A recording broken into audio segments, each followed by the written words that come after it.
अगर आपने crime petrol कभी देखा है तो आपने लाश देखी होगी, पुलिस देखी होगी, कातिल देखा होगा, लेकिन एक चीज आपने कभी नहीं देखी, कैमरा कट होने के बाद आखिर वहां होता क्या है। मैंने लगभग 10 साल क्राइम पेट्रोल की दुनिया को बहुत करीब से देखा है और इसीलिए आज मैं आपको वो दुनिया दिखाने वाला हूँ जो टीवी पर कभी नहीं दिखाई जाती। और यकीन मानिए कि कुछ बातें आपको हंसाएंगी और कुछ बातें शायद आपको हैरान कर दें। सबसे पहले बात करते हैं जिस चीज को देखकर लोग सबसे ज्यादा डरते हैं, डेड बॉडी।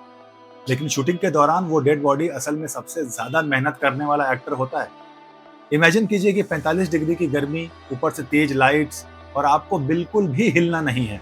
नाक खुजली कर रही है, मच्छर काट रहा है, पसीना आ रहा है, लेकिन कैमरा रोल होते ही आप जिंदा होकर भी मर चुके हैं।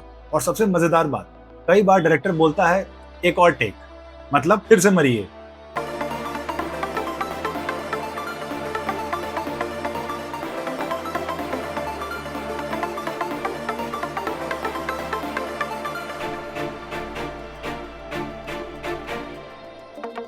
इस फुटेज के लिए अभी मैं ऊपर चढ़ करके आया हूँ, यहाँ से आपको वो नीचे का व्यू दिखाने के लिए। तो मैं यहाँ से आपको व्यू दिखाता हूँ, बस एक बार उधर एक्शन हो जाए।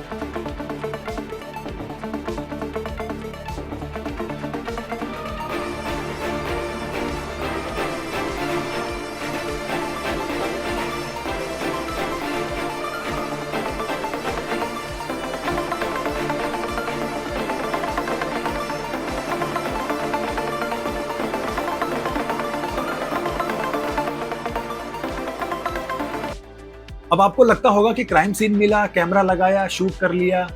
नहीं, असल इन्वेस्टिगेशन से ज्यादा मेहनत कई बार क्राइम सीन बनाने में लगती है।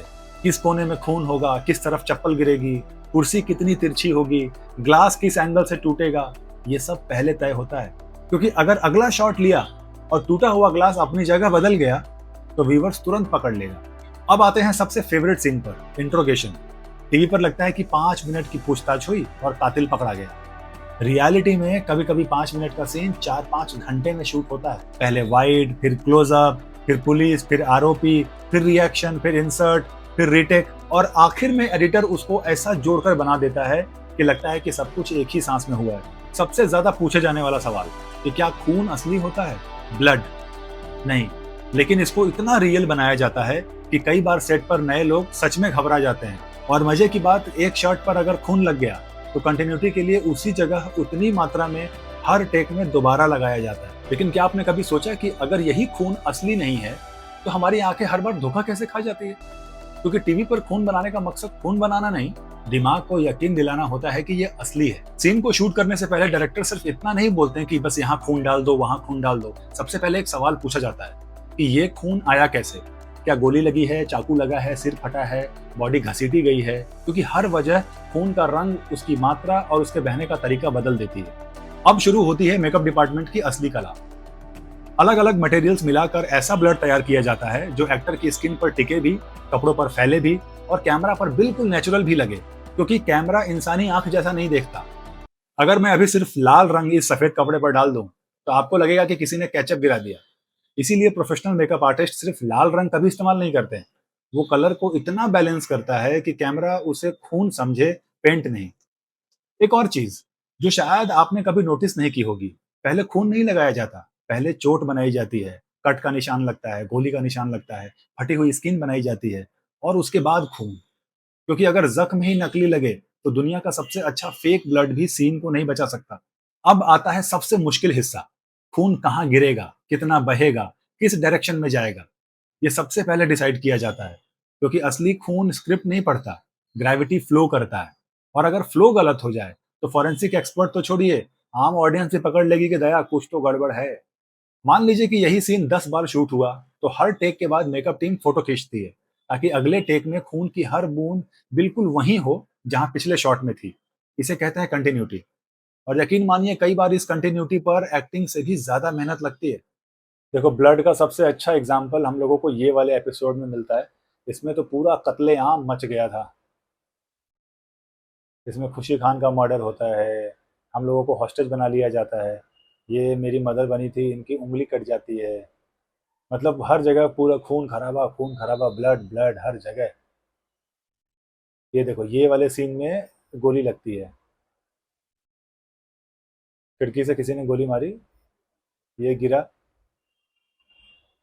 उसके बाद फिर यहाँ पे ये नवीन त्यागी हैं, इनको भी चोट लगी थी, तो ब्लड का मार्क देखो इनको भी लगाया गया। और मेरे वाले में तो गजब ही भाई, मेरा तो पूरा ऐसे पेट को ऐसे काट दिया गया था, उसमें कितने ब्लड निकले होंगे। ये वाले एपिसोड में ना बहुत खून खराबा, मतलब खून खून खून, इतना खून मैंने उस दिन देखा था कि अरे बाप रे। लेकिन ये था कि बाद में मुझे खून का सपना नहीं आया, क्योंकि इतनी बार मैं खून देख चुका हूँ ना, इतना सारा, तो मुझे असली खून भी नकली ही लगने लगती है। ये देखो, आप लोगों को समझाने के लिए मेरे पास एक रेफरेंस और है कि ये रेप वाला सीन किस तरीके से शूट होता है, रेप सीन किस तरीके से शूट होता है। अभी सुनने में तो ये बहुत बड़ा लगता है, लेकिन सेट पर इतनी मस्ती होती है और चीज़ें, इतनी बड़ी चीज़ें इतनी छोटी बन जाती है कि हम लोग को शूट करने में भी मज़ा आता है और अपना काम भी आराम से हो जाता है। अभी दूसरा लड़का को देख रहे हो, बैठ अभी तू हाँ, करेगा, अभी तू कर रहा तू हाथ पकड़ना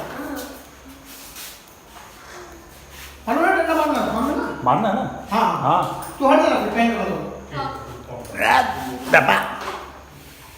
आधा काम तो मेकअप कर देता है, काला पीला लाल नीला जो भी करना है।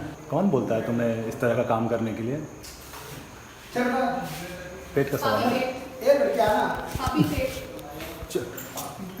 अलग अलग जगहों पे कैमरा जाएगा, सारी ट्रीटमेंट होगी, यहाँ से हाथ पकड़ना, पैर पकड़ना, गला दबाना, और बाद में हमारे दो एक्टर बैठ करके मैसेज भी दे रहे हैं बहुत अच्छे से। बिल्कुल करते हैं, हम कला प्रदर्शित करते हैं, हम समाज की जितनी बुराइयां हैं, जिस तरह से की गई है वो अपराध हम दिखाते हैं, लेकिन आप बिल्कुल मत करिएगा, इनसे डरिए। हम तो खुद नहीं चाहते कि इस तरह का केस हमारे सामने आए जिसमें रेप और मर्डर करना हमारी पड़े। रूह कांप जाती है ये करते हुए कि हम सोचते हैं कि जिसके साथ हुआ हुआ ये बर्ताव तो उसको कैसा महसूस हुआ होगा, बहुत अंदर तक झकझोर कर दिया जाता है इस कहानी के तौर पर। लेकिन आप सभी से हाथ जोड़ के गुजारिश है, कृपया इस तरह की चीज़ें बिल्कुल ना करें। शुक्रिया। बहुत बहुत जबर एक्टर है यार, इस जबर एक्टिंग के साथ जो मैसेज दिए हो ना यार, टचिंग। और सही बात है, देखो आप करोगे कभी ना कभी तो पकड़े जाओगे, और जितना एक्सक्लूसिव बनोगे उतना ज़्यादा ही फंसते चले जाओगे। तो क्राइम करके तो आज तक कभी कोई बच नहीं पाया है। उसको सज़ा मिलने में देर भले हो गई हो, लेकिन सज़ा मिली ज़रूर है। सज़ा क्यों नहीं मिल पाई है वो प्रशासन का काम है, वही उनका प्रोसेस इतना स्लो है कि कई बार कई आरोपी मरने के बाद उनका डेट आता है, तो वो सब सिस्टम की गलती है।